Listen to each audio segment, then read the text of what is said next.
Welcome back to Story Deep Dive. This is Rachel and Dana, and today we are wrapping up our discussion of the things we never got over. But before we get into that, Dana, what you got going on over there? We are preparing for our February workshop. So that is always kind of gets my brain cells going, especially because we plan our workshops at least for the quarter last year. So first of all, trying to remember what I was thinking when I created the idea, because that does count, and starting the process of just working on that. And so I'm excited because this year I wanted to do some new stuff. Teach the same thing a different way, go in a little bit deeper in some places, revisit other places. And so I'm working on that. And so that's going to be fun. And we're opening it up to like our general, like everybody in our community. So it's an open workshop. So those are always fun because there are people interacting that I am not familiar with. So we get different questions. And so that's a lot of fun. So I'm working on that. And of course, back to writing. I'm officially off of vacation. I was working, but it was kind of like working a little bit, playing a lot. Exactly. Parlaying. So I'm back like full blood because that was my last little hoorah after the anniversary. So now we are back in full swing. And so, it's just been, honestly, the past couple of weeks have been like bumpy, but it will get smooth in February. And so getting into the flow, doing podcast interviews. I think I had 3 podcast interviews last week. So it's just been busy. But no complaints, none whatsoever. Having fun. What about you? Because you're back into, you came back to work before I did. Yeah. We are full in the swing of things, or we're trying to be. I didn't have Power Week like you had, but it's still kind of a bumpy start where, it's like you project everything for not even for the new year, right? Just for January. And then it's just stuff changes. It's just the way that life is. But you show up and you're so ready for like everything that you see on the calendar and like in the expectations, and then you get the curveballs when the months just start and you're like, what? Hey, I planned for this, excuse me. So we're rolling with the punches. I was in a total book slump. Like I have an endless TBR, and I was looking for, and I knew which books I wanted to read next. But what'll trip me up is when the book that I was like, because I'll pick out books for clients, right? We'll read them together and we use them as kind of reference material. But I was pulling out some new books that I hadn't read before for my clients. Then I got into the books and I was like, no, not just no across the board, no to this. And so then you're kind of like fumbling, right? And you're trying to like, why no? I don't want to say they weren't good because that's maybe like excessively ungenerous, but they were very much like not a resource that I would recommend to my client, especially for the kind of book that they were trying to write. And also, even in some published books, right, you'll see some kind of like bad habits, or even depending on what year they were published, there are certain things that are trendy that really don't work anymore, or that are just not, they makes them feel dated in certain ways. And so there are these things that you're sort of like, I really don't recommend you like follow the example of this book. And so then, I'll email my client, we'll sort of mutually agree like, hey, I don't like this. But then you got to go, you're kind of like scrambling to find a new book.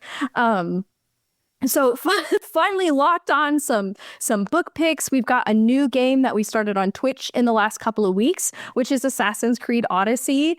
And I'm really excited about this one because it's really, the Assassin's Creed games are wonderful examples of historical fiction where you place a fictional character in a historical setting and they experience historical events and historical characters. And it's really a great example of how to do that effectively. And then Assassin's Creed as a franchise in particular, they kind of layer in this little bit of like alternative history, like kind of speculative fiction almost, where you sort of have this like overarching kind of conspiracy that takes place over the ages. But it's a really great example of that. They do a lot of great character development and like they do great story arcs. So I'm really excited to be digging into that game for honestly probably the next couple of months. It's kind of a long game, so we're in it for the long haul. Okay, so I have two questions. I know that's not what this is about. We're going to get to it, but this is fascinating to me because I've seen you play. So I think it's two questions. One being, how is it for you to sort of kind of switch modes when it comes to working with and assessing content for writers versus when you're looking at it from the perspective of games? Because I would think games would be like games, almost like comic books, like shorter form, but you still have to have depth. Like, how is that looking at those two different sort of worlds? Yeah, so it's one of the things that I take really seriously is understanding the medium I'm in, right? So if I'm writing a book, I am not making a movie. If I'm making a movie, I am not writing a book. And so there's storytelling that's important, and there's things that we can use and learn across mediums. But you sort of I think it's important to respect the medium that you're in and the expectations of the medium.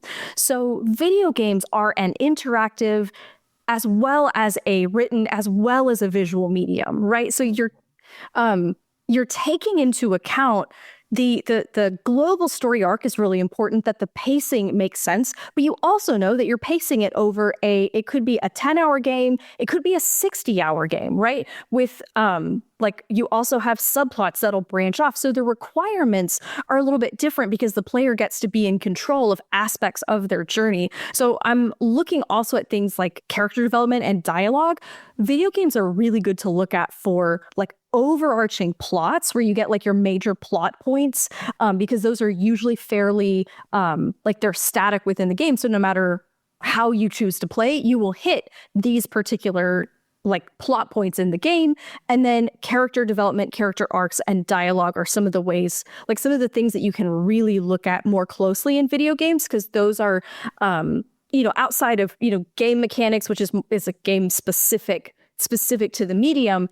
Those are things that you can kind of pull out and translate into writing novels. So I'm very aware of where these two mediums diverge and where they converge, and try to make sure I'm drawing and appreciating the distinctions between mediums. One day we listen, I'm not volunteering to play a game, because if it ain't Sudoku, listen, I realized that my game playing days was back when we used to have to blow the game and pop it to get it to work. So it's the good old days. It totally aged myself. So, but I would like to talk more about that. I think that is so fascinating, because it makes me think about how whenever I'm talking to someone and they say, oh yeah, I want to do a bunch of short stories, and they automatically assume it's the same thing as writing a novel or writing a novella, or in this case, like what we're talking about now, what I would classify as a meta novel, right? And it's not. The scope of the idea, the scope of the character development, what type of subplots, what type of dynamics do the characters have before they enter in that book, or when we enter the book, are so important, and how you pace yourself is so important. And I just think that's very, I really, because I've watched you play even games.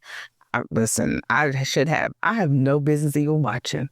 And the fact I'm like, this how much I love her. Because keep my husband like, you're still watching? I'm like, yes, I got to watch it from a distance because I'm getting nervous. You're supporting me from the back bleachers, and I am so grateful. I'm going to be hollering loud and clapping, but I have no idea what's going on. I can contribute nothing but enthusiasm and love. That is my contribution. We love it. That's what friends are for.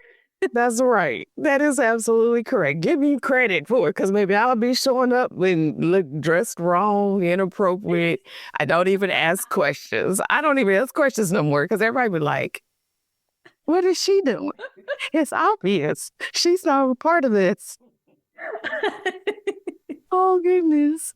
But it's hilarious. But no, that's amazing. I love it, love it, love it. And I look forward to you bringing on, talking more about it too, because I think sometimes I remember having students reach out to me and talking to me about gaming or changing something into a comic book or changing something into a screenplay. And I think we automatic. uh, no, I don't want to. It's not. I don't want to do just like a general, like a huge generalization. But it's like, yes, it's all story based, but how you deliver it, how you prepare, it can make a big difference, not in just the outcome of the story, but even in your like how much fun that you have during the writing process. And so taking it, like you said, like taking into consideration the different the constraints and also the creative liberties that are a part of the structure itself, it just always sounds so interesting to me. Okay, those were my questions. I think it was another one. It'll come back another day or time. That's that's perfect. Those are really good questions. So I want to go ahead and move us into our takeaways from the things we never got over. So I know I had lots of thoughts and lots of takeaways, and you showed me your stack of notes, so I know that you also have a stack of takeaways for us. But you know the drill. First, hit me with that summary. Okay, so I just created a general overview. And so it is in Things We Never Got Over by Lucy Score. Naomi Witt, a runaway bride, arrives in the quirky small town of Knockemout, Virginia, to help her estranged twin sister, only to find herself saddled with her niece and penniless after her sister skips town. Enter Knox Morgan, the town's grumpy but secretly protective barber who reluctantly steps in to help Naomi rebuild her life. As Naomi navigates her newfound responsibilities and Knox wrestles with his emotional walls, their slow burn romance unfolds against a backdrop of small town charm, humor, and unexpected danger. This story masterfully blends beloved romance tropes like grumpy sunshine and found family while delivering strong character arcs and an emotionally satisfying journey. And yeah, that's what we have for Things We Never Got Over. Awesome. One of the things that I noticed over the course of these episodes is you did a new summary depending on the subject. And I felt like, I got to step up my game. My summary for Ninth House was the same every time. I was just like, I got the summary. Here you go. This is the summary that I wrote. And we have a tailored, handmade summary for every episode. And I was like, whoa, next book, I got to. That's it. I'm not even gonna fret. Y'all already know I'm the Chat GPT queen. Okay, so Yes. You're Miss Shiro, Dana. so me and my writing assistant, you know what I'm saying? We understood the assignment. So, okay, so where do you want to take us in terms of takeaways? Like, we'll even say high level. What are some of the key takeaways that you are kind of pulling from these books as you're looking at them through the lens of an editor, as well as, as a writer, and what writers can take away from this book? Mm-hmm. I think because this book is what I would classify as a mega novel, there are so many things that we could talk about. If you were doing it right, for this page count and this word count, there is a lot of things going on. And I think anybody that comes to this, there may be some key things that are overlapping, but it's always going to be through the lens of what you like and what you write and what rises to the surface for you. So for me, what I decided to do was look at it from the perspective of, if somebody was coming to me and I knew that this was the book that I was recommending, why would I recommend it to them? As a writer wanting to do what? Why would I say, read this book? And listen, if you are one of my students, we have read this book a million times. And the reason why, again, in my head, I think Lucy Score should be one of my BFFs. She doesn't know it. I won't do anything to embarrass us in public, but one day, she might be doing a side eye. Listen, I hope she's really nice in person, because then I would have to take that. But anyways, I was thinking about if I was recommending this book, and I think on site, or even when you go to the landing page, and how you realize how long it is, it could be really quick to pass it over. And so I wanted to be very specific as to why I think you should give it a chance. And when you give it that chance, you should be in a position to read it several times. And so you should like this book, right? You should really like it so that you can find yourself digging into it over and over again. So basically taking that perspective. And so with that said, I wanted us to sort of, and we'll talk like we normally do, but I think structure, well, actually, honestly, I'll start with tropes.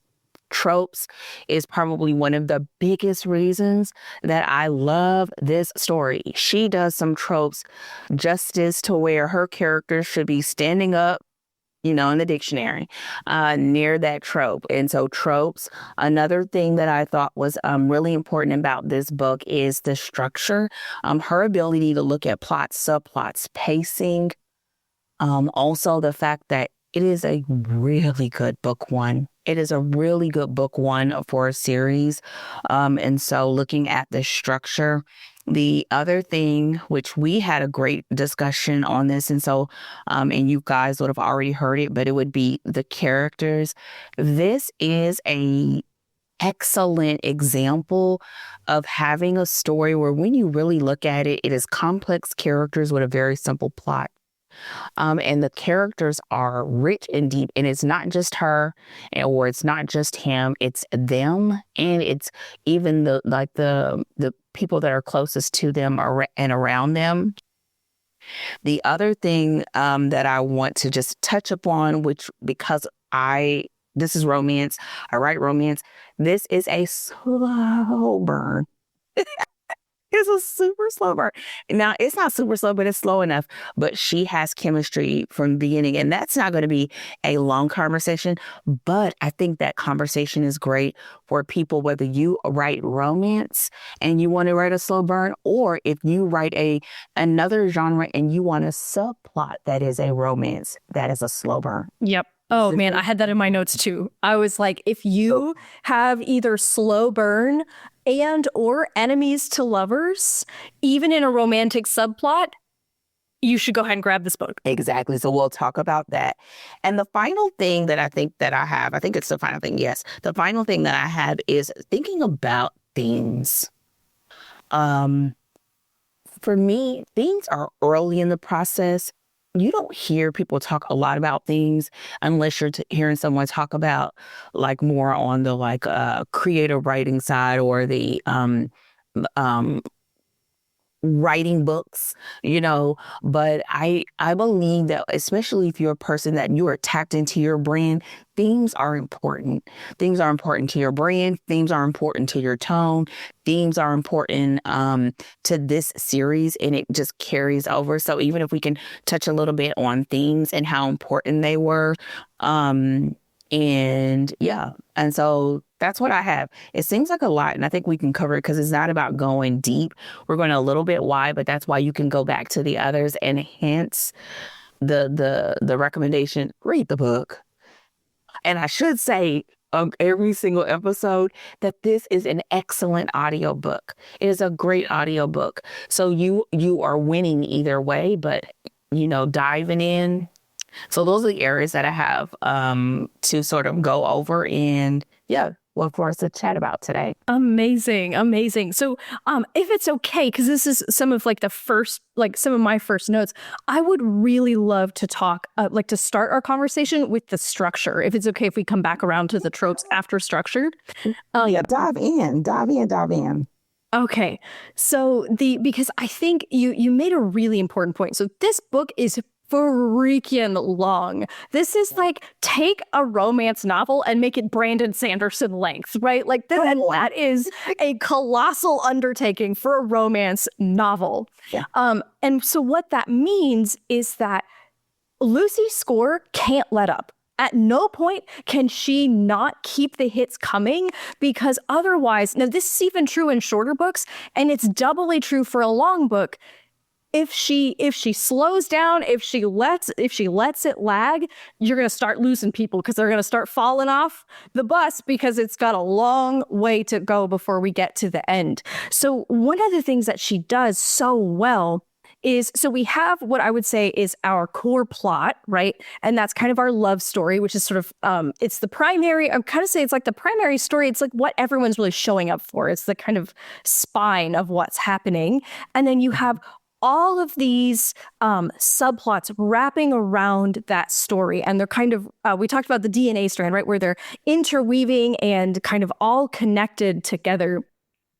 And really using those subplots to make the action rise and fall together. So it's sort of like, if you think, so for writers, right, whether you're writing a really long novel, or even if you have a short novel with one subplot or two subplots, not, 50 or whatever Lucy Score is working with. That's a lot. Yeah. And you want those, and we talked about this with Ninth House a little bit as well, right? You want them to rise and fall together. So at your key like mile markers in the plot. So this is like your 25% mark, your 50% mark, your 75% mark, all of those. And then of course, at the 100% mark, all of those subplots should be hitting together, because what it's going to do, and this is how the pacing of this book works, is it's going to elevate the core conflict, because it's like, now not just this one thing is going wrong, but all of these other things are going wrong together, and all these things are going right together, and then we're kind of leading up for things to take a really, for the roller coaster to go back down.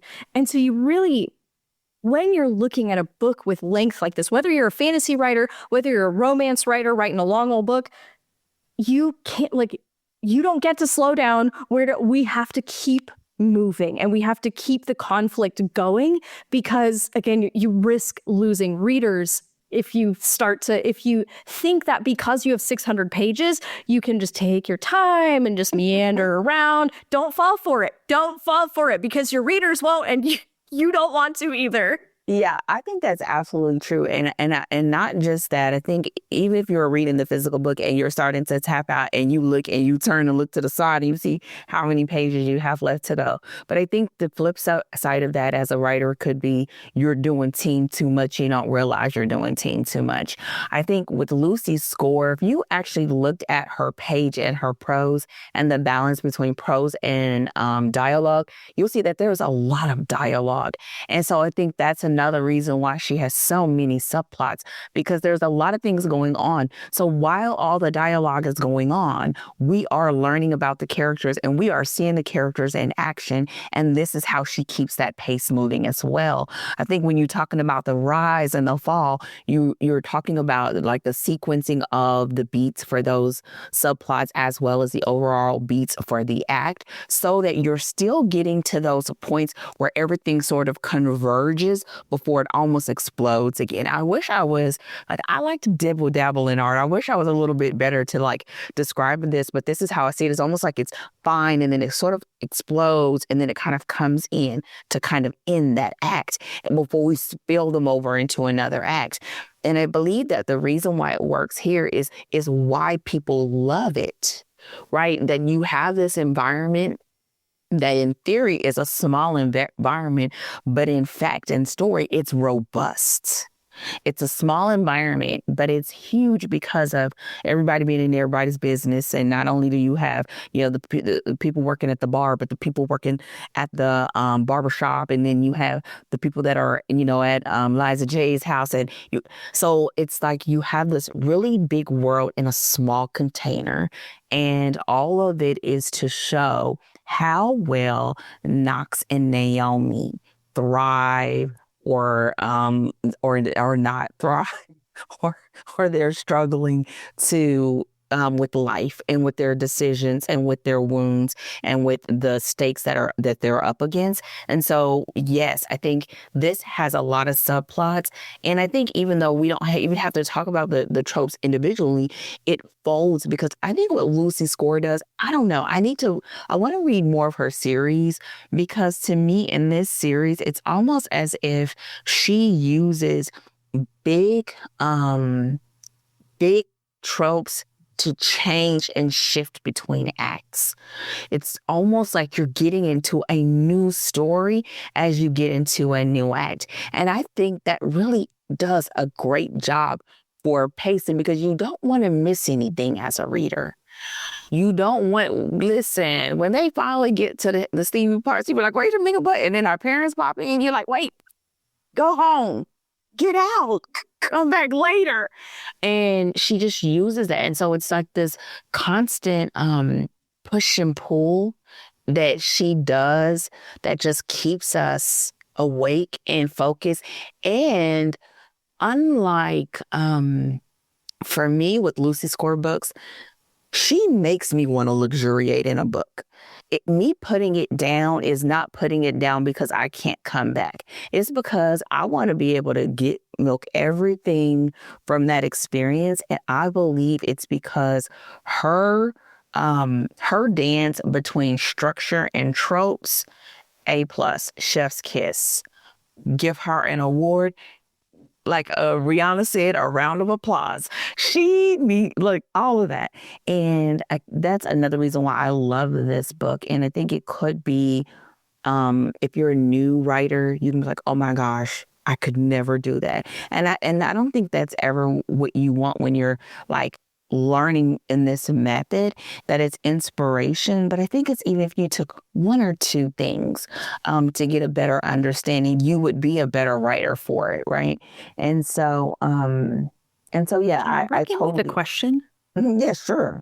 I'm sorry. I know I needed to cut in because I really want to ask you, because tropes is way more your specialty than it is mine. So we use sort of approximations of tropes in crime and in fantasy, but not in the same way that, romance, it's sort of like when you talk to your romance writers, you like need your tropes, you need to lock into them, you need to know what tropes you're doing, and you need to let your audience know what tropes you're doing. So if you're using tropes in crime or fantasy, you're kind of trying to be sneaky about it, because trope is almost a dirty word in crime or fantasy, right?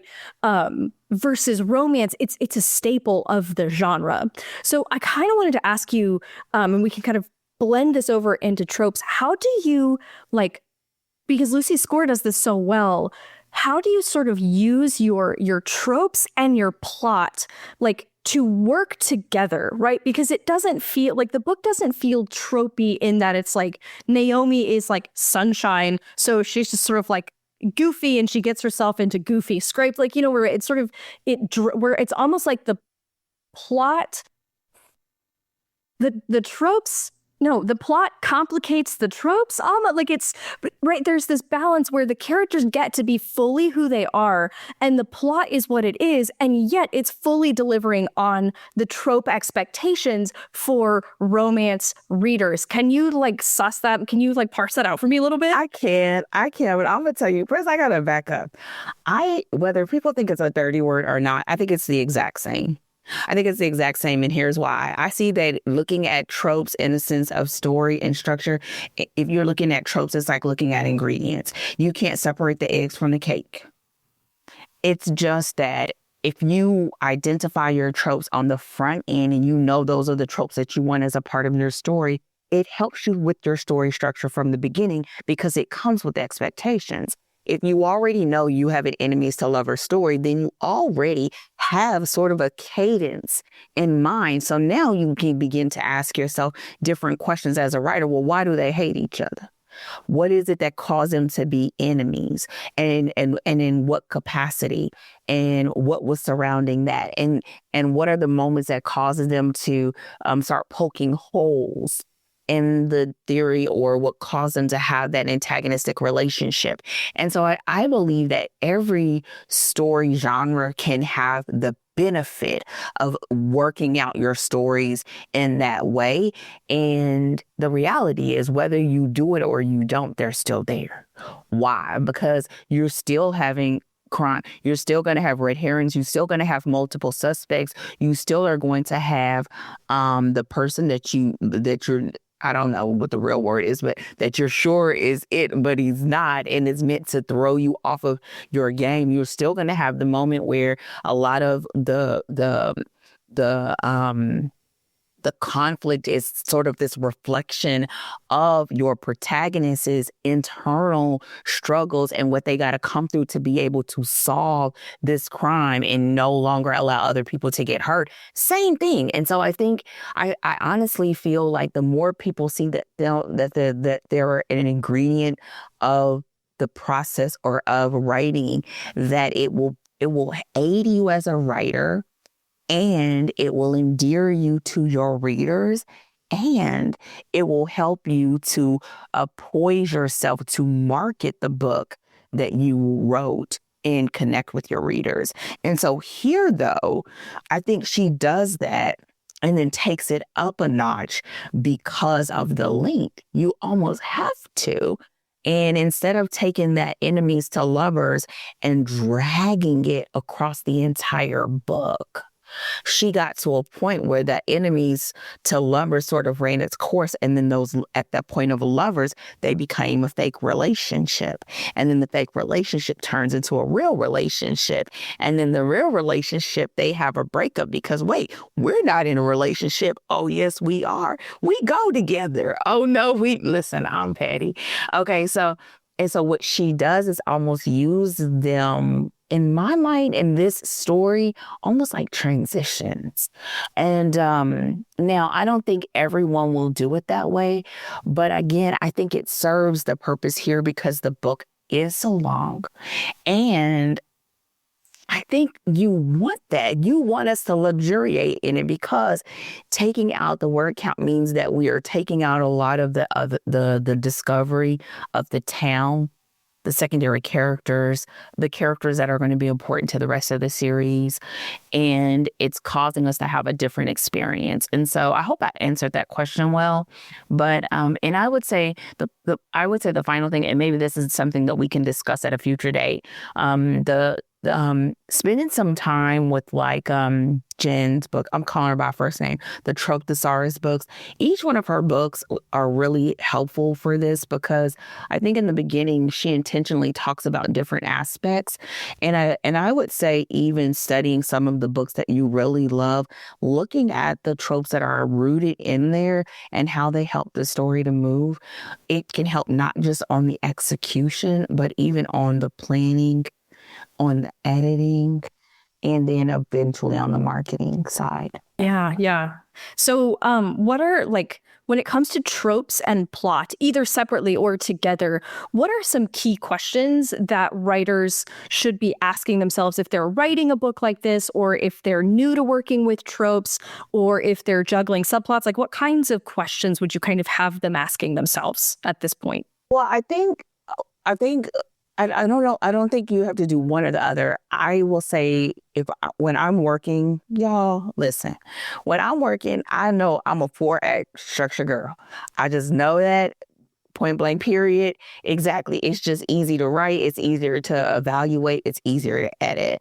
But however it is that you are laying out your story, and then looking at the tropes that you know that you want to play with, or you want to be a part of this experience, or the tropes that you can wrap around what you know to be true about your characters. And so it really, I think in this sort of monster of a thing, I would really love to interview her one day, because I don't know if she says, I know the whole story, or if she says, I'm writing the story as I go along.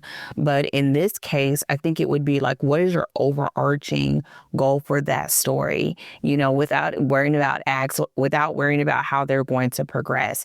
And then when you know what that overarching journey is, then sort of almost coming down into each one of those acts and sort of looking at them in their own sort of pockets within those boundaries. And how can you increase tension? How can you increase conflict? That helps the romance to evolve, and that helps them to get out of their own way, to get to a place where they can have their happily ever after, because we got to have it. And also to become the kind of person that they feel like, this is what I want, and I'm willing to do whatever. So they're evolving as well. And I believe, again, that having those tropes are helpful, because it's helpful for the reader and it's helpful for the writer. And I would say it can help you to start thinking about, well, how do I add more attention? What are the other things that I can do? And so I think that those are the questions of when you look at the overarching, then you can sort of bring it down. Are there ways that you can add more conflict, more stakes? How does a romance evolve? What are some of the what are some of the lessons and moments that you want those characters to experience? And because if you already know what those are and you can tie them around a trope that's already popular, listen, they didn't have to necessarily be grumpy sunshine, but because they were, baby, Knox's whole disposition was messing up Naomi's constitution every time they turned around. Every time. And she was so sweet to everybody else. And he was like, wait, why is she smiling at them? And that's going to get him more grumpy, right? Which is more conflict, which sparks, more sparks. And so if you can make it so that you use those as tools to increase the conflict and all of that for us as readers, only to make the romance better. Because listen, he said the dude, what's the dude flying through town to distract his brother to get him away from her. And this is when he already knew she wasn't his type. But it didn't matter because he wanted her. He didn't even know he wanted her, but he wanted her. And so knowing that, the other thing about this, I think, because of the length and the types of questions you ask yourself, is you really don't want this sort of homogenous situation, right? You really want there to be conflicts, like I call inherent conflict. So you want them to be different, but the same, right? So sometimes knowing the tropes that you are sort of wrapping that person around, or you want to be a part of their character creation, it can help with that. Because him being, you need to look out for yourself. You need to focus, like not holding her with kid gloves when she's a little bit like she's a people pleaser, which can kind of make her seem a little bit wishy-washy. They need that. He needs to soften up. She needs to toughen up. And so knowing that, and so using those. And the final thing that I will say about that, like in using the dynamic of, you can use tropes, you can use questions. But if you use tropes, it just helps in the long run to me. The other part of it is sometimes it can also help you if you know, for example, like how your one character's disposition, and you haven't quite nailed down the other character yet. You could kind of just like, okay, what's on the opposite side of this coin? What will rub her the wrong way that requires her? Because even when he kept sort of nitpicking at her, it made her make a decision.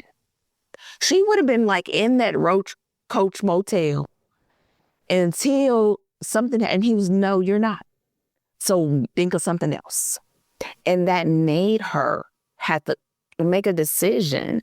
And so having those moments like that can also help you with creating the types of characters that really leap off of the page and that stay with us because they are constantly, they look like it's friction, but it's iron sharpening iron. Yeah. Yeah, I love this. There's like so many things. I didn't have anything against tropes in the first place, but I feel like I'm a believer in tropes now. I'm like, I don't know where, but I'm going to go find me some tropes and I'm going to use them, daggone it. Like I'm just... what I'm using them for. I'm just going to use them. That's right. I'm just going to collect some and then I'm going to do something with them.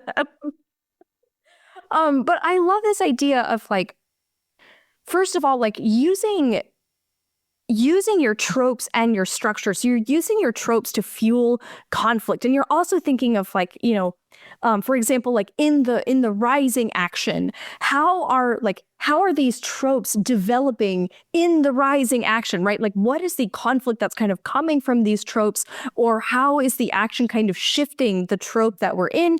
Just like the example that you gave us, like from the book, right? Where they become enemies to lovers. But I think you're right that, especially for the book being this long, if they had been, she does it in the third one where they kind of are enemies, I think, for a lot of the, like they stay enemies for most of the book.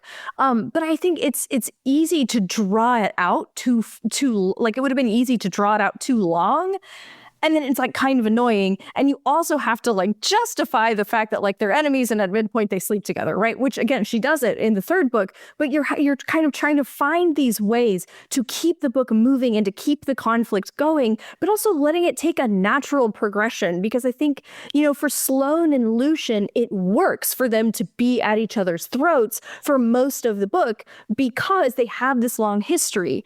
For Knox and Naomi, the antagonism between them isn't quite like, I don't know if it's enough that we would have seen them being enemy, you know what I mean? Like being enemies the whole dang time, right?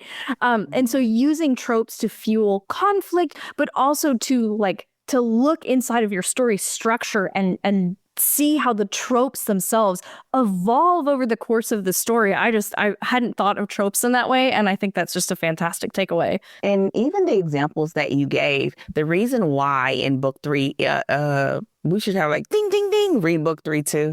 The reason why that works in book 3, because then you have another trope that's involved with that, which is second chance, right? So you have the ability to stretch it out because those two already know each other. In this book, Knox and Naomi are learning each other. The other thing about the whole progression of like enemies to lovers and then fake relationship and then almost like going back to the enemies is because that moment when you get near the climactic point when they're doubling down, when he's doubling down on the fact that, no, this ain't me, and you're trying to make me be somebody that I want to be, but I still want you here. And she's like, oh, no, buddy. This is Dana's retelling us. She learned those boundaries at exactly the time that was the most inconvenient for Knox. Listen, and he needed to go back to that and say, oh, wait, this don't feel the same. This being closed off, oh, wait, so I got to let you in here, all the way in here to be able, and I think, and really this is a bigger thing that's in play, and we're sort of sliding into the next one of complex characters, because as we play with that dynamic, as we look at that dynamic and we traverse that dynamic, then you start getting underneath those layers, you're peeling that onion back. And you're getting deeper and deeper and deeper. And what she does, it's like, she doesn't disappoint. Like both of them, like even the moments where they're sort of coasting in surface land and it feels like they're being deep, but really they're still avoiding and have a really cushy guard between what's going on in the external world and what's going on in their internal and what wounds they're sort of protecting. White. They're doing a great job of it. But I think that also has a lot to do with this. Like the fun and games is all fun and games until somebody starts feeling something. And so she does that. But it just, all of it, again, it flows in well, but you really could look and all of those layers are present. Page one. Yeah, she really gets us started on that trajectory. And that's the thing too, is like, she doesn't, like we can kind of luxuriate, as you said, in the story because she sets things up like from the get-go and gets us invested in the problems that are present. And then the rest of the book, we spend navigating those problems. So rather than sort of like dragging out, like, are we going to learn about this thing? Are we going to learn about this thing? She really kind of gives us so many of those problems right up front. And then we spend the rest of the book solving those problems or coming in, kind of confronting those problems. And I think that's another aspect of pacing where sort of like it's twofold. It's don't hold back on your protagonist and get to the goods and follow that conflict through. Like instead of trying to like budget your conflict, bring us the conflict and then let it grow, let it evolve and pull us through it rather than feeling like, you got to kind of like, you got to seed it, and there's only so much conflict. So I have to budget it in the story and just go all in on that conflict. And again, don't give your protagonist a break and make them keep working for that transformation. Yeah. And I think this also masks a lot of that well, because there's a lot of humor. There's a hefty cast. And so that can be, I think on the surface, you'll say, oh, that's what sort of floats it along. But there is a strong undercurrent in this story. And not only is it a strong undercurrent in the story, but the themes, which we'll talk about in a bit, like the themes that she addresses are pretty deep. What Knox is going through, that's not your regular run-of-the-mill, small town, at least to the extent that they've experienced it. And I really feel like that's a part of how she just handles everything overall. It's like it's all light and, it's coffee and it's Vikings, and it just seems so almost like super surface. But really, it's like, she's like, oh no, once she got you on the hook, and this is why this is like an amazing book. It's an amazing book. But yes. Sorry, is this okay? Go ahead. No, you're good. Go ahead. I was going to use that to absolutely springboard us into the conversation about characters, because just exactly what you were saying, I think this hits on this idea that we have like a simple plot with complex characters, because every character has their baggage. It's not, because I think it's, and this is something that writers will struggle with, where they'll kind of have a flat cast, right? And it's just kind of like, this is the guy at the bakery. And he's sort of like, if you look behind him, he's actually a cardboard cutout, right? And he's like, got a little like a lever that's making a wave. Those old Westerns where it was like a board here and then back behind it, it was just propped up. Yes. Or like a fake shop front. But one of the things that she does is she gives every character something that they're going through, something that is causing them pain, or that is, and because there are characters who have their own baggage, we meet them as people who are on their own journey. And one of the things that I highlighted that was like, okay, so that's a good thing. You want that for your characters. You want your characters to feel like they're on their own journey. You want them to have their own wounds. But let me tell you, I think I said this in our previous episode, but it bears repeating. Use the plot to bring your protagonist into contact with those things. If you just do that work and then it's just like something random and they're like, aha, baggage, and you're like, you're not gonna, it's gonna feel like out of left field, and you're gonna feel a little bit like, what are you doing? What is this? What are you doing? I know the voices come out. That's how you know I have a feeling. That's how you know I have a feeling about it. But what Lucy Score does is Naomi's journey is what brings her into the intersection of these people and their journey. So, for example, she starts staying at Liza J's house. That's a part of Naomi's journey, that's a part of the plot. And in order to kind of like pay for it, she starts cleaning up Liza J's house. And she becomes kind of involved in Liza J's family. And so Naomi's journey and the things that she has to do to kind of keep moving forward have brought her into intersecting with Liza J, which shows her a little bit about Liza J. But we also see Liza J's journey kind of back into the light as someone who was kind of in the dark, in grief. And the same thing is true with Waylay. Waylay is some poor 11-year-old girl who got dumped on her aunt that she doesn't know by her mom when she's starting middle school. Middle school is terrible. Being 11 is hard. And she got dumped on her aunt who she doesn't know. And her mom sort of made it clear that she doesn't want her. But right at the very beginning of the story, Naomi becomes responsible for Waylay. So she comes into contact with Waylay's story, and we watch her try to help Waylay through her unique problems.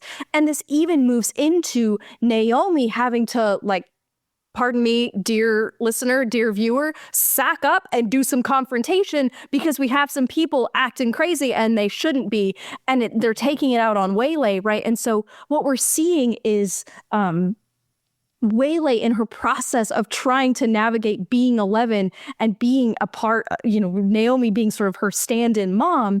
And this is overlapping with Naomi trying to learn how to be this person and have boundaries and get into conflicts. And so we're seeing the plot pushing her into those intersections. And that's how we are seeing the baggage and the struggles and the journeys of the other characters. And that's really important because it keeps it feeling deep and layered without feeling like random tangential stuff. First of all, that was an amazing display. So y'all should pause and rewind and listen to that again. I think one of the things that you just going through that, it shows, number one, how you writing a story can intersect with other people that makes the people feel like, I know them. She is me. I used to be Waylay. Oh my gosh, my husband is a Knox. Oh, and the more that you do that, you are just super gluing people to this story.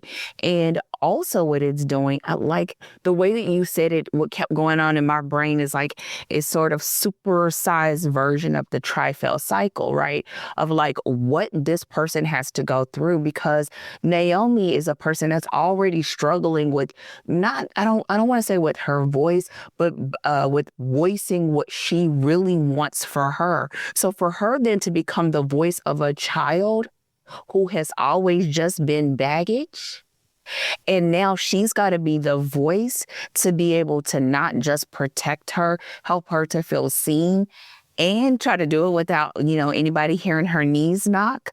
Like, that's a huge ask. Right. And then when other people are trying to help her do it, she's like, no, I want to be able to stand on my own 2 feet. And this is all like, while all these things are going on, while all the giggles and grins are going on, while all the more cups of coffee and a little bit of rolling around in the hay, she is starting to learn the type of woman she wants to be and how she wants to show up. And all of those moments are necessary for us to believe that that is who Naomi is. And that is the Naomi that is going to protect Waylay. And that is the Naomi that is going to love Knox wholeheartedly. And that is the Naomi that's not going to take no more bull. And that's when we're like, okay, sign me up 10 times. Here is my credit card. Yes. And then you do it, Dana, and you go and buy the audiobook, the Kindle book, the physical copy, and you're like, Lucy Score, do you have any other versions of this book that I can give you my money for? I'll be like the little girl that gets throwing my money out the window. But here's the thing. And this is about complex characters. But I think a lot of times when you're talking about it as a writer, especially if you're a newer writer, or if you're a writer where this is an area where you struggle, it can be almost like you have to be mechanical to get to the point where it's smooth. So I would say when you're talking about characters that sound like this, and if in any way it resonates with you as being an area where, oh, this is how I want it to feel, or I love how she did this, begin to just pause and ask yourself, what was it that made you feel moved by it? What was it? A moment? Was it the dialogue? Was it the relationships? Was it the interactions? And how do you think she did that? Because I think sometimes a hard pause. I believe this is one of the beautiful things about romance being, air quotes, formulaic, because a lot of the undercurrent and the infrastructure is essentially the same. So then you really can sort of zero in on, okay, well, how was this done? And you can, in the beginning, I'll tell my clients in a minute, create a checklist. If you know you need to put all this stuff in this chapter, and they be like, I don't want it. You want it to come from your heart. It's not in your heart yet. Get a checklist until it is. Right?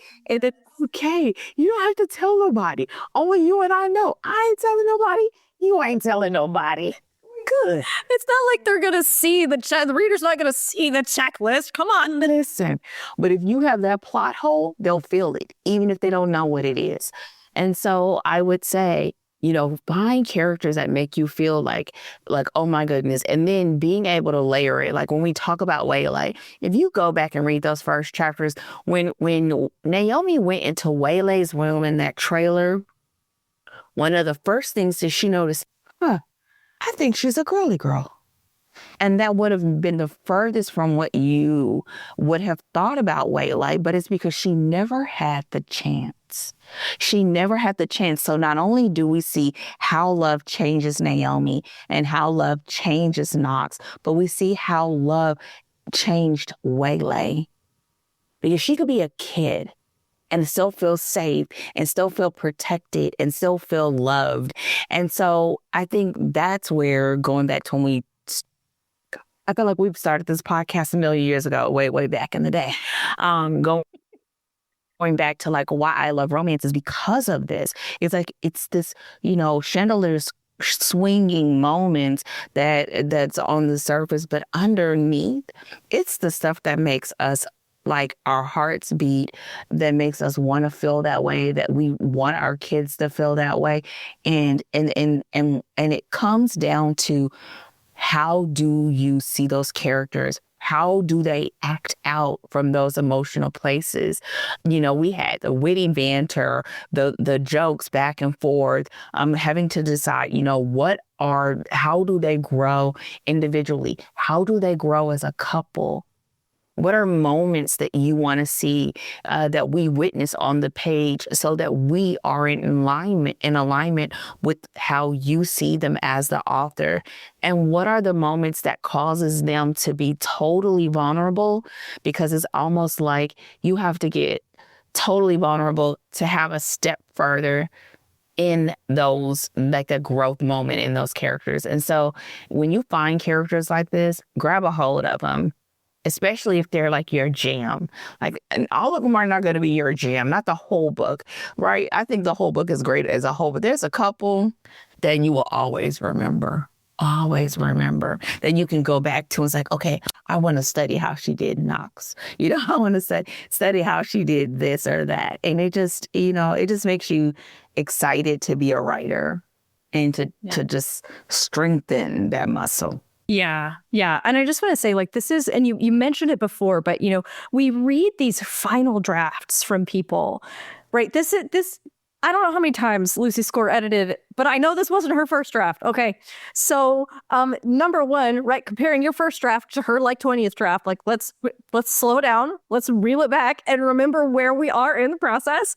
But number two, because you mentioned like it can feel daunting when you see these amazing works. I mean, I look at Ninth House, right, and it is this amazing work, and Lucy Score's, Things We Never Got Over, an amazing work, and it's easy to fall into getting intimidated by it. But really, the beauty of being a writer and being a creative is this is your opportunity to get curious and to get inspired. So like take, sort of like reframe that intimidation and say, well, what is it that I loved? And just like you said, start reverse engineering. What are those two things that I couldn't get enough of? And then go and look at them more closely and then practice recreating those kinds of things in your writing and let it be an experiment, let it be exploratory, and let it be a part of moving wherever you're at in your current novel forward. And that's really where you kind of get to enter that dialogue with the authors that you admire and the authors who are creating the works that the kinds of works you want to create. And it becomes this back and forth with you and your favorite author so that you can be like Dana and Lucy Score can be your BFF in your head. Come, Lucy. If you're listening to this, Lucy, hit me up. Okay. So, y'all. And I totally agree. I think we see that here with your main characters. We also see that with your side characters and your secondary characters. And you said something that was like dead on of like, and I wrote it down too, like every character has baggage. And that's absolutely correct. And not only do we see that, but we also see an expert way of planting seeds for future stories, right? And which just sets up. It's like a layup for a slam dunk. It was like, listen, she didn't come to play, right? So, then getting to, the setup of the stories of Nash and Lucian and Sloan and Layla. Is that her name? What is the Lena. second? Lena. Thank you. Why do I always forget her name? I don't think I want her to be named. But yes. So and again, another reason why I just think this is it's a mixture of structure of just like how she just does a great job of this being a great book one, and leading into the rest of the series, which sort of takes me to like one of the things I want to talk about that I feel like is not a huge point, but it is, which is the heat level. this story would be classified as a slow burn. And now when they get to the hibbity dibbity, it is spicy. So it is steamy once they get there. I don't sound like I don't sound like hibbity dibbity. But when they get there, That was not the comparison I was expecting. I have never in my mind had like Dana, never once have I like been thinking about you or reflecting upon you and Adam Sandler show up anywhere in the mix. I love you so much, Sandler. Okay. It's a slow burn. It is steamy when it happens, but I think this is a great book because you would think because of the length that it would be steamier, or that the intimacy would come sooner in the story.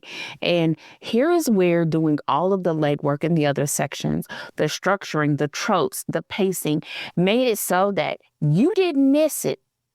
You did not doubt for 1 minute that they wanted each other. You did not doubt for one moment their attraction. You did not doubt that they were struggling because he knew he wasn't about to change and she knew he wasn't a changing type. Okay? And so, and that just made it even more intense. And so I think even if you were a person where I don't want to write a small town romance story, but I do want to have a second subplot of a love story or a subplot of a romance, how can I ensure that it is believable and that there is still chemistry without doing the physical act? Or if you're someone that wants to do a sweet romance, I think this could have, I'm glad she didn't. I think it could have still been a sweet if she wanted to. And I think what it can help you to do is start asking yourself about, well, if they did not have, they had intimacy in other ways, touch, eye contact, gestures of love or emotion and feeling. And you see all of that and beginning to look at those things and how that can be interpreted to us as the reader of understanding how they're growing, right? Because they're stuck together, but they were still trying to almost get away. Now, he was trying to follow her. She was trying to get away. But it still led to the same place of them falling in love. And so you can look at that for whether it's about pacing, believability, the attraction, the fact that they find a way to have intimacy in a crowded space, right? Because there's a lot of people kind of coming in and out of this relationship, and they are still almost like those invisible strings are there for all of us to see, and also that is almost tempered a little bit with humor. Even though the banter almost adds gasoline at times, right? So it sort of relieves the tension, but sometimes it's the cause of the tension. And so I think just playing with those levers at the times that are appropriate makes it so that it is still satisfying, even for someone that may be a steamy romance reader to read this story. Yeah, absolutely. Yeah. If you are writing, I think I already said this, I don't know, when we record, it all kind of starts to blur together because I have notes. We've had conversations before we started recording. We've been talking on Marco Polo. I mean, it was just like, right. But if you are right, even if you are working with a subplot, if it is a slow burn subplot or if it's enemies to lovers subplot, even if it's not romance forward, this is one to look at because she really does sell us. She creates the tension on the slow burn, and she does a really great job of drawing out that tension and giving them occasions to run into each other, bump heads, and keep that tension crackling. And to sell us on, like you said, on that attraction and selling us on the shift from that enemies to lovers as they're kind of, seeing these other sides to each other and coming to, they start to admire certain qualities in each other, but then those same qualities are infuriating. So it keeps that tension going that little bit longer. And these are some, if you're going enemies to lovers or slow burn, even in a subplot, these are things you want to look at because if you have a romantic subplot, you are going to need your plot to bring those lovers into contact with each other. And they have to keep running into each other, and they're going to have to keep butting heads. And the plot is going to need to do that, as with all things, but as with all kinds of subplots, so that it doesn't feel like something you tacked on or something that feels tangential. And you don't want that. You want your romantic subplot to melt into the rest of the story and participate with the rest of the story. And it's really important. And so, you like seeing the way that Lucy Score takes those opportunities to bring them in contact with each other and cause that conflict is going to help you no matter what kind of story you're writing, even if that's even if that subplot, right, or even if that romance is a subplot. One thing that I don't think I've ever really noticed, and what you're saying, I totally agree with. The other thing that I think is people can think because I decide to go sweet or slow burn, that makes it easier to write intimacy because I don't have to write the steamy scene on the page yet. But the reality is exactly, because we still have to believe when they get ready to listen, y'all, I'm just going to make it sound bad, jump in the bed, right? When they get ready to get there, they don't got to earn that. And we have got to believe that. It's almost harder than if they just had a one night stand and they've already done it. Well, it's almost like ripping the Band-Aid off. Like they've already done it. Like it's almost easier to keep doing it than to not do it and want to do it. And so it sounds so odd, but it's like you really are sort of juggling the different things. You're juggling that external, you're juggling internal, you're juggling the intimacy and the romance. And so it doesn't make it easier because you decide to turn it into a slow burn. You're not just stretching out time and suspending time until that time comes. You are still working for that moment from the time they have them meet. From the time. So knowing that and preparing yourself for that and pacing yourself for that is equally as challenging and also rewarding. So that, as you were talking about that, I was like, yeah, that really is true. Like you could think, oh, this is going to be easy. Because look, instead of having to do, in a book like this, 10 or 12, like rope-a-dopes, you only get a couple, but baby, you don't work for those. So yes. The final thing that I'll say about heat levels before we move in, I guess, to the last thing that I had is know your audience. Like it's okay if you don't want to write the steamy scene, but if you pitch that book and you set that book up as if it's more and you don't deliver, let me know how that work out for you. Okay. Actually, you don't got to let me know, but if you want to, where to find me. And so, be mindful of that. Like, know your audience, know the audience that you're going after, and know what you want your readers to expect from you as an author.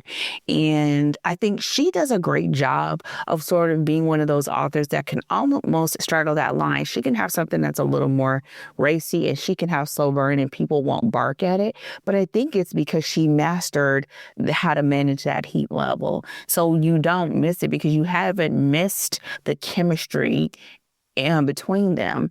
So when you get ready to do this, know it, and if you feel uncomfortable or unsure, read more and begin to really just, you don't have to take notes, like this kind of take notes, like as if you're writing, but become a student of what are the things that are on this page that are not that don't appear to be connected to intimacy, but are what's kindling this fire between them. And how can you do more of that? The fact that they're forced together is almost a guarantee. And the more that they banter, that just became the gasoline that kept stoking that fire. So that when they just opened the floodgates, it was like, oh my gosh, they both were just out of their minds. And that's because it was this sort of buildup and progression. And so I would just say, when you make that decision, don't make it lightly. And the final thing I will say about the making of the decision is also know yourself. Listen, I know many of romance writers that's like, look, grown folks do the hibbity dibbity, but writing sex scenes is stressful, okay? They are stressful. Well, it takes just as long to write a whole chapter than it do to do a sex scene. So being aware of that, and of yourself and how do you want to do that and what's the best way so that you don't allow the tension and the challenge of that moment to overshadow all the other work that you've done. And that's where working with somebody or working with the editor if you need help with that. But just knowing yourself and listen, girl, if you need a checklist, bruh, if you need a checklist, do you need a hibbity-dibbity checklist? Maybe. I would coin that phrase, hashtag hibbity dibbity checklist. I'll just keep that thing on hand. Don't you do it. I'm going to say, I get 10%. Hibbity-dibbity, no, 50%. Hibbity-dibbity checklist. But yes, so knowing that and know that you can and will get better the more you want to and doing some of the things like that we've talked about here. So I think that we're probably getting to just about time for the episode. So are there any last takeaways you want to make sure we hit before we actually call it a wrap on things we never got over? Any last takeaways that writers should be keeping in mind? Yeah, the final thing, because I feel like at each section we talked about it, and I'll just wrap it up like with a bow, but the other part was themes. Themes is something that I would say, don't skate over them. If you nail themes and you're still a newbie at the writing part, you can still #win. Okay? Because the themes are the part that causes people to really be emotionally invested in the story. And it can also be the reason why you are emotionally invested in the story. And this story has so many themes. I think it's easy to think about redemption, but I think it's about healing and wholeness. And what does it mean to belong? And a lot of people who are readers in this niche, that's what they want. They want somewhere to feel like they belong, and they feel like they belong in Knock 'Em Out. And the way that you're able to do that is really with all the other dynamics that we've talked about. And so like the bow that I'll do before I see if there's anything else you wanted to ask me is like, know that we are kind of giving this a brush. This is because we both have read this book many times. You could continue to read this book and still run circles around us. And it all is going to depend on what you like, what you need, what you want to learn from this score. Step up, get your learn on. And I think it also is about really being a student of the craft and I say that in a way that's not like, I think when I hear that, I think people talk about it in a way of literary and classics. I'm talking about in categorical fiction, that it is about hot times and all this stuff, but there's a lot of undercurrent of how we move and groove and why we are one of the best selling niches out there. Okay. And let full stop, as the kids say.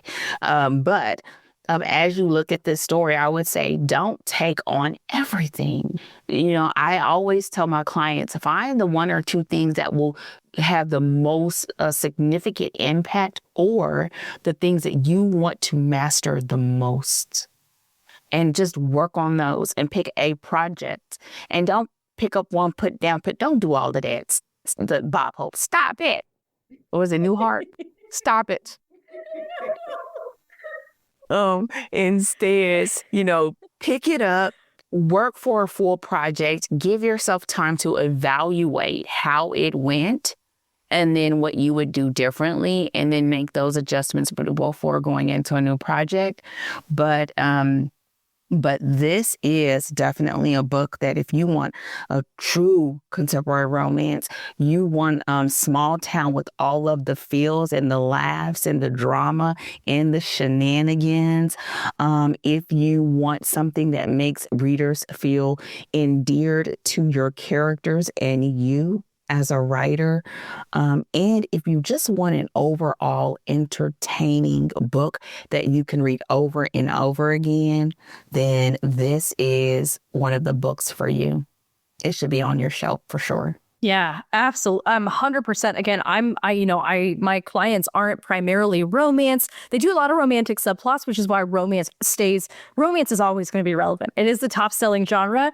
And honestly, like even for non-romance readers, so many readers love a romantic subplot though. So always romance is always relevant.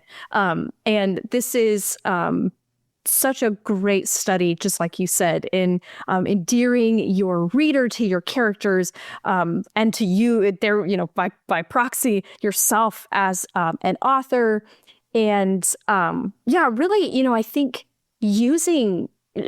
demonstrating themes without, again, this is similar to Ninth House in that it really evokes themes without feeling heavy-handed, because so one of my personal pet peeves is when you watch an author like they want the theme there, so they stick it in. Like they, you know what I mean? They just, it's an insertion, and it's like the author reached out. Like you're reading the book, you're suspending disbelief. You are in the mise en scène, right? You're in the environment. You're captivated by the story. Then the writer just reaches out and they just like, they deck you with the theme because they're afraid you didn't catch it. Don't trust your readers. They're gonna catch it. If the nature of the conflicts are evoking your theme, if the kinds of struggles that your secondary and tertiary characters are experiencing are, reflections of your theme, your reader will catch it. You don't have to slap them. It's okay. It's okay. And also just really embracing reading as a study, embracing reading like a writer to grow your craft, to get curious, I love that, build your skills, but focus on one or two. Don't try to do 10 things at once. Pick a couple, see it through, and then reevaluate and recalibrate. And it's going to get you really, really far. Anything else before I wrap us? No, I think that is absolutely it. I just want to say for the record, Rachel did it again. She said one of them words. What's the word mean, girl? The mise en, in all fairness, this is my film studies husband taught me this term, uses this term. It's about when you're watching a film and you're locked into it, it creates that sense of being like engaged in the movie where you're kind of everything else is suspended and you're in the experience, in that sense of place in the movie. So I'm sorry. I'm not going to call him out on this podcast because he's my brother, but I'm listening. That's right. Listen, if you watch YouTube, they don't like this blink, blink, blink. Char's gonna listen back to this episode and be like, sorry, Dana. My bad. Oh, sorry. Back to the regularly scheduled program, but yes. No, I think that was perfect. Perfect. Awesome. Well, minus me and my silly French words, throwing them in there just for grins and giggles. That is a wrap for today's episode and for The Things We Never Got Over by Lucy Score. So if you haven't already, pick up this book, give it a read. You will definitely learn something. Thank you so much for listening. Don't forget to subscribe, leave a comment, and if you're looking for us, you can find us at storydeepdive.com. We will see you next week for our next book pick, and we're looking forward to seeing you there. And until then, happy writing.